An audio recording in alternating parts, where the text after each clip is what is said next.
तो आज पढ़ने वाले प्रोटेक्शन ऑफ रिंगमैन फीडर, जो टाइम ग्रेडेड होने वाला है। अगर ये आप इस चैनल पर नए हो तो इस चैनल को सब्सक्राइब कर दे।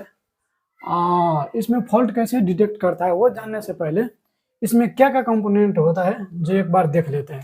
तो यहाँ पर देख सकते हैं जनरेटिंग स्टेशन है, और ये जनरेटिंग बस बार है, और ये 1 2 3 है जो लोड बस बार है जहाँ से लोड दिया हुआ है, और ये क्रॉस साइन है जो सर्किट ब्रेकर को इंडिकेट करता है, और ये दोनों साइड में जो एरे को चिन्ह दिया हुआ है वो नॉन डायरेक्शनल रिले को इंडिकेट करता है, और एक साइड में जो एरो दिया है वो डायरेक्शनल रिले को इंडिकेट करता है। ठीक है, अब यहाँ पर यहाँ तो बहुत सारा सर्किट ब्रेक रिले लगा हुआ है, रिले 1 2 3 4 5 6 7 8 और उतना सर्किट ब्रेकर भी लगा हुआ है। तो पहले कौन रिले ऑपरेट होगा वो चीज़ यहाँ हम लोग पहले टाइम सेट करेंगे कि कौन कौन रिले कितना सेकंड के बाद ऑपरेट होगा। तो यहाँ सेट कर देते हैं, relay 1 and 2 will operate after 10 second. ये नॉन डायरेक्शनल रिले है जो 10 सेकंड के बाद, फॉल्ट होने के 10 सेकंड के बाद ऑपरेट होगा। Relay 3 and 4 will operate after 3 second. Relay 3 and 4 will operate after 3 seconds. Relay 5 and 6 will operate after 5 seconds. Relay 5 and 6 5 second के बाद ऑपरेट होगा। Relay 7 and 8 will operate after 6 second.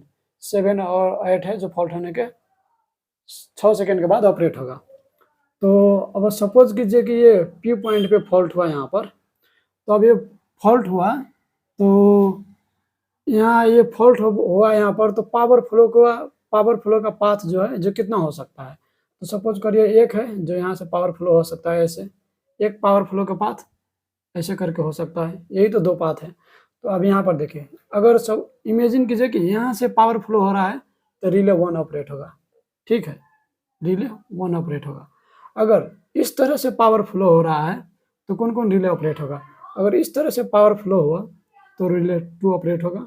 ठीक है, उसके बाद यहाँ से आएगा रिले 4 ऑपरेट नहीं होगा क्योंकि पावर फ्लो के अपोजिट डायरेक्शन में है। लेकिन इस तरह से गया तो रिले 6 ऑपरेट होगा क्योंकि ये पावर फ्लो के डायरेक्शन में है। फिर यहाँ रिले 8 ऑपरेट नहीं होगा क्योंकि अपोजिट डायरेक्शन में है, लेकिन रिले 7 ऑपरेट होगा। फिर उसके बाद यहाँ पर गया रिले 5 ऑपरेट नहीं होगा क्योंकि पावर फ्लो के अपोजिट डायरेक्शन में है, लेकिन रिले 3 ऑपरेट होगा क्योंकि पावर फ्लो के डायरेक्शन में। ठीक है, तो अब देखिए यहाँ पर ये इस पॉइंट पे फॉल्ट हुआ तो सबसे कम टाइम कौन रिले में सेट किए है। तो देखिए यहाँ रिले 3 और 4 है जो 3 सेकेंड के बाद ऑपरेट होगा फॉल्ट होने के बाद। तो यहाँ पर रिले 3 ऑपरेट होगा और सर्किट ब्रेकर को कमांड देगा to trip the circuit breaker. तो ये सर्किट ब्रेकर को कमांड देगा और सर्किट ब्रेकर ट्रिप हो जाएगा और रिंगमैन फीडर को प्रोटेक्ट कर सकते हैं।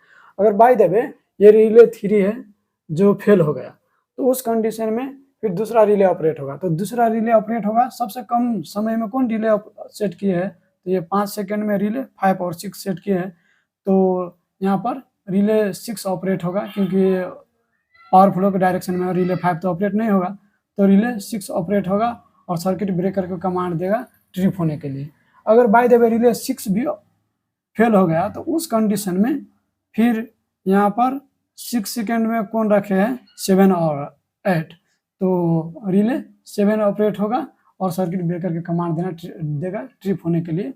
और बाय द वे 7 भी फेल हो गया तो उस कंडीशन में रिले 2 ऑपरेट होगा और सर्किट ब्रेकर को रिले 2 कमांड देगा ट्रिप होने के लिए, और इस तरह हम लोग रिंगमैन फीडर को प्रोटेक्ट कर सकते हैं। अगर आपको वीडियो अच्छा लगा, कुछ समझ में आया इस वीडियो से, तो प्लीज़ एक लाइक कर दीजिएगा वीडियो का। Thank you.